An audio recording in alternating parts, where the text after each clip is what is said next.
Hi everyone, Larry Satchwell in the shop again. I want to talk today about my 6-inch variable speed Delta jointer. It's not a bad jointer for hobbyists. If you're building large furniture and you want to joint a 6 or 7 foot long board, this jointer is not for you. But if you're joining things that are 2-3 feet long, it's not bad for the price. It does have terrible blades that come with it.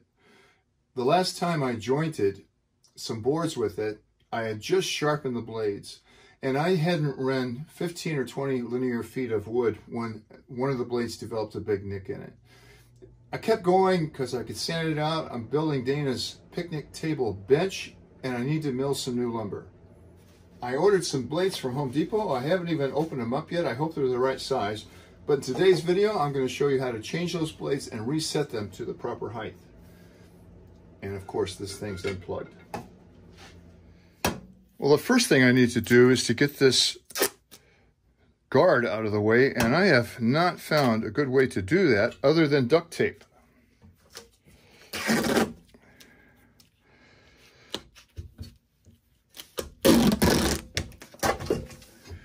So once I have the guard out of the way, I'm going to move the fence all the way back.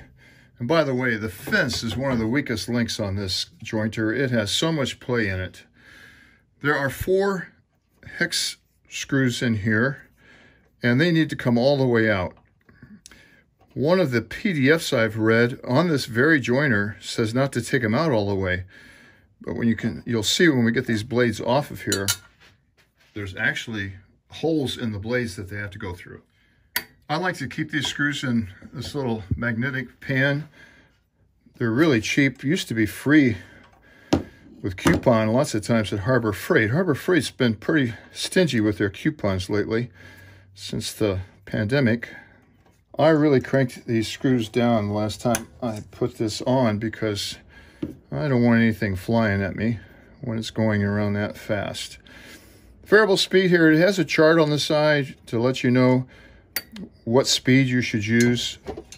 This was good lumber too. There weren't any nails or any hard spots in it. This nick will show up as a big ridge in any of the wood you're milling.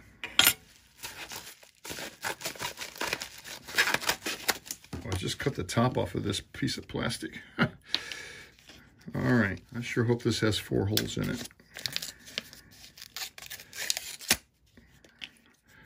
I hope that they're a little harder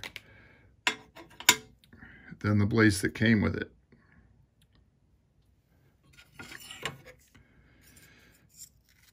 Well, they match up perfectly. This has a little micro bevel on it, I can see. The key here is to make sure that these little things right here, those are screws that are going to adjust the height of this blade, are in those slots. Then you can replace that piece. And then once you have that replaced, you can replace the screws.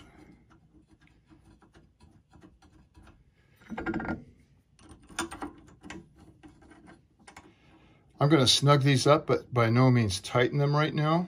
I need to have this blade being able to move.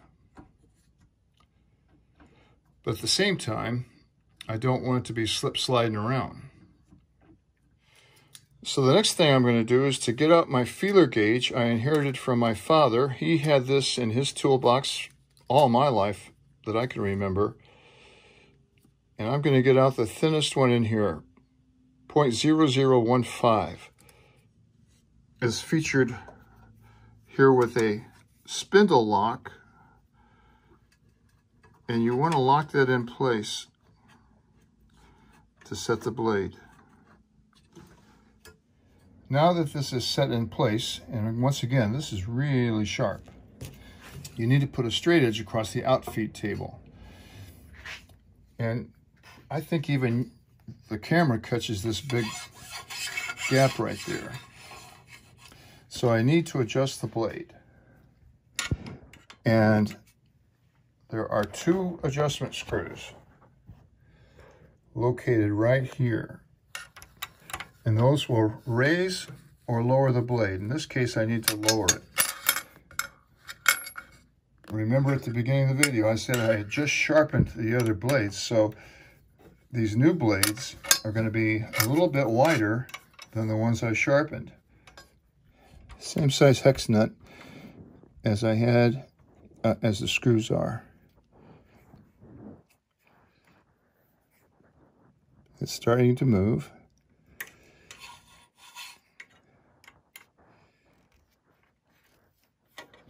Here's where we need to be. This does not move all the way across there.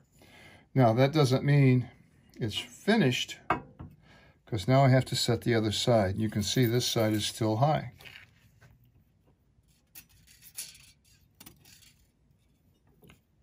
All right, so I've got this level, but now this is too low. So I'll crank it up just a little. Too much.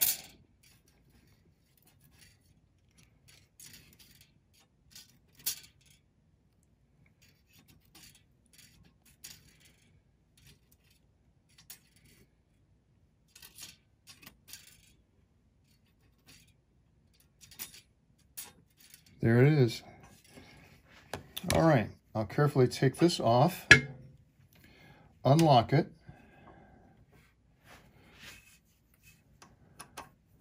tighten down the middle two. I like to turn it back then and double check. So that side fell down a little bit when I changed the other side. So it takes a few minutes to fiddle with. I'm going to loosen this one a little bit.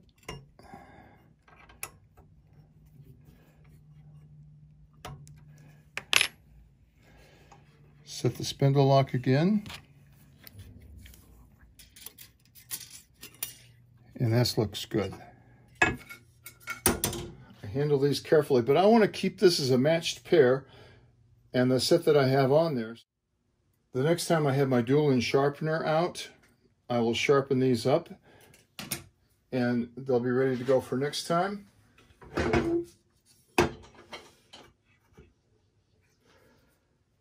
So now I'm ready to give this a test run. I almost messed up. I had the spindle lock on. So double checked everything. I've run this a couple of times with my finger and I think we're ready to go.